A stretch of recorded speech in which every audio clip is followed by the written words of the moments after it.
Hello, little friends! Do you like to eat vegetables?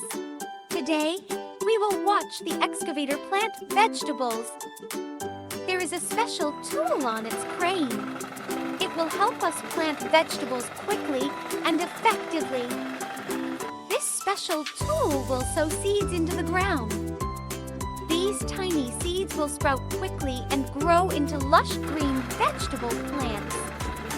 Today, this excavator will plant 2 types of vegetables. Can you guess which ones? Let's wait and see what vegetables they are.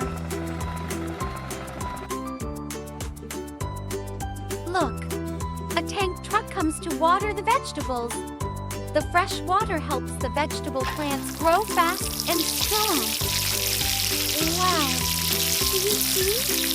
Thanks to being watered, the tree has grown a lot.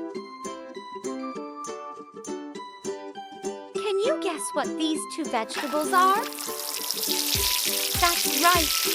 It's cabbage and red radish. They look huge, right? Delicious and nutritious red beets and cabbage will provide your body with lots of vitamins. Remember to eat them a lot, kids. So we have a green and lush vegetable garden full of delicious vegetables. Let's harvest and enjoy delicious meals.